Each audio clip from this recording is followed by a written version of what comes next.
Hi, my name is Mike Mundy. I'm a realtor with the Greater Howard County office of Keller Williams Realty Center. I've been a licensed agent going on 20 years now, ranking in the top 5% of realtors across the country.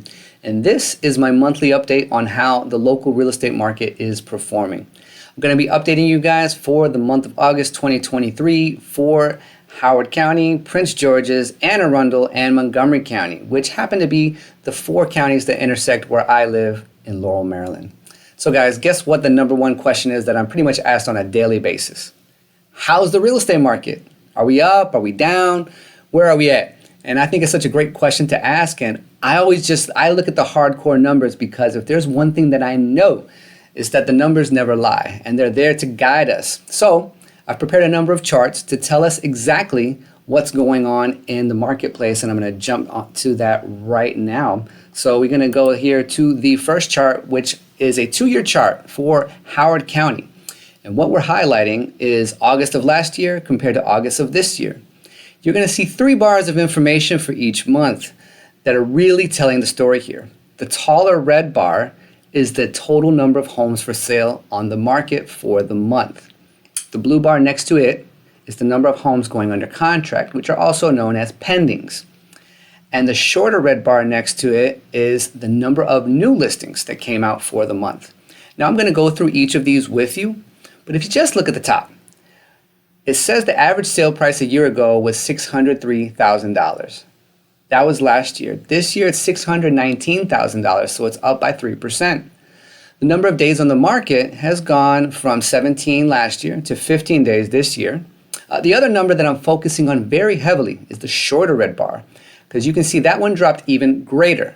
So that means the number of new homes coming on the market is down by almost 39% since August of last year. I'm going to talk to you what that means in just a minute, but for now I'll go through the other counties with you. I'm going to move over here to Anne Arundel County.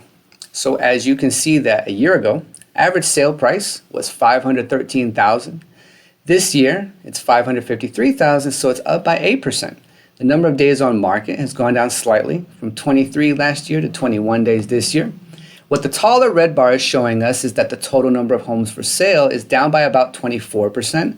The shorter red bar is showing us that the number of new homes coming on the market is down by 33%.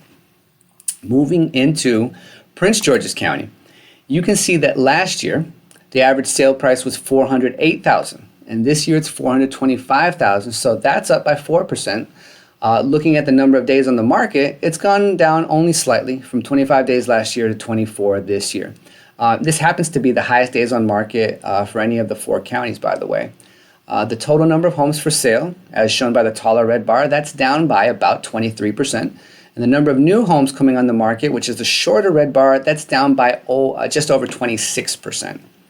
Now moving over to Montgomery County, you guys can see here that a year ago, average sale price for Montgomery was $586,000. This year it's $592,000, so it's up by just about 1%. The number of days on market has gone down somewhat noticeably from 23 days to 19 days. The taller red bar is showing us that the total number of homes for sale is down by just over 28%. The shorter red bar is showing us that the number of new homes coming on the market is down by just over 22%.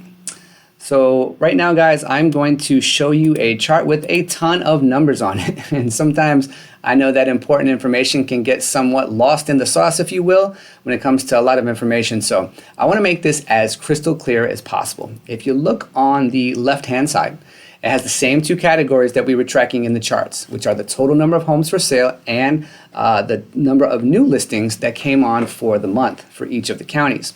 If you just scan across from left to right, you can see that it's all in the negative. So we've had an entire year, a little more than that actually, where there were less homes for sale. And for each corresponding month, there were less new homes coming on the market.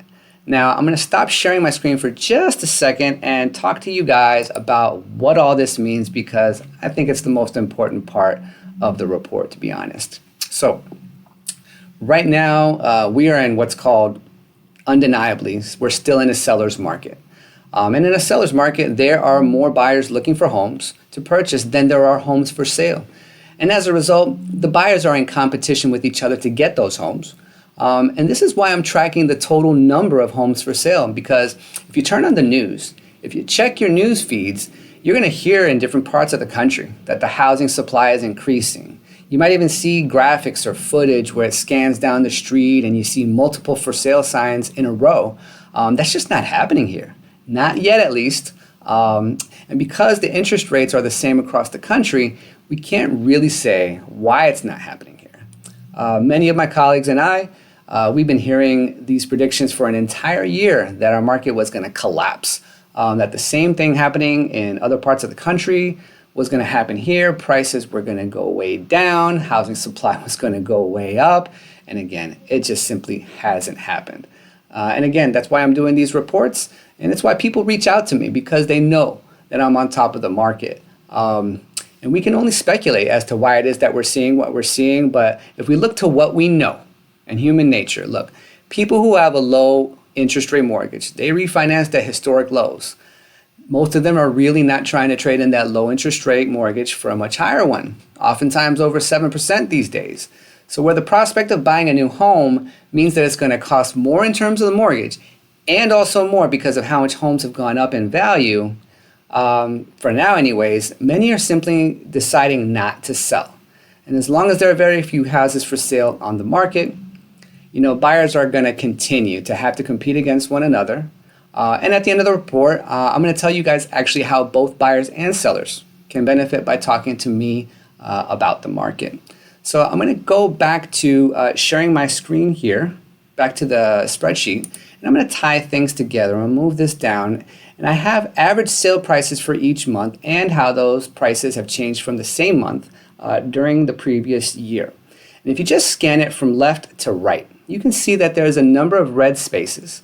That's where the prices were lower than they were the previous year.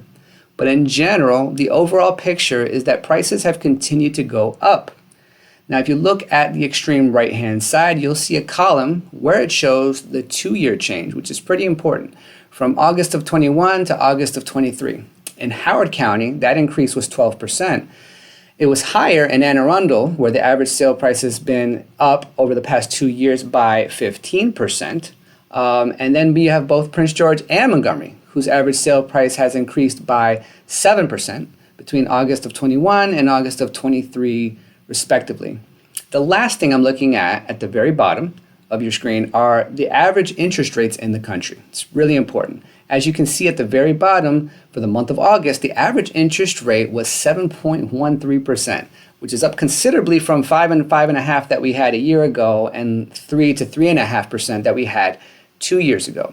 So what does all this mean to you as a buyer or as a seller? Well, as a seller, it's important that you get the best advice possible. We are in a market where there are a lot of buyers that are looking for houses. However, their affordability on the mortgage side of things is really forcing them to look for the homes that are priced correctly. And if it's not priced correctly, they will sit on the sidelines, at which point in time, the seller, if they really want to sell, they're going to have no choice but to start reducing their price. So your house has to be set up properly, has to be marketed properly, and has to be priced properly. With almost 20 years experience and a strong marketing plan behind me, I can help you do all three of those things. Now, if you're a buyer, you might be wondering what to do. Let's just say a house went active on the market just now. You went to see it. You don't know whether it's priced properly or not. You just know that you like the house. But beyond that, you're really not sure, what you should offer. I can help you with that because I run all the numbers. I can tell you whether the house is priced correctly or not. And if it is priced correctly and there's a high degree of competition on that particular house, I can show you using the numbers exactly what you should bid on that house in order to be competitive in this kind of market. Now, maybe the house you're looking at is not priced correctly because there are more than a few sellers out there right now that are being a bit too aggressive with their pricing strategy. I can give you the best advice possible no matter what, whether you should bid on it or maybe sit on the sidelines for a week and just see what happens to it. So guys, in conclusion, if you're a buyer or if you're a seller, I'd appreciate it if you would reach out to me with a call or text. My direct line is 301-675-6355. Again, that's 301-675-6355. I would be happy to help you. Or if you know someone who's looking to buy or sell a house, I would appreciate it if you would pass this video along to them. And again, thanks for watching, guys, and I will see you again next month.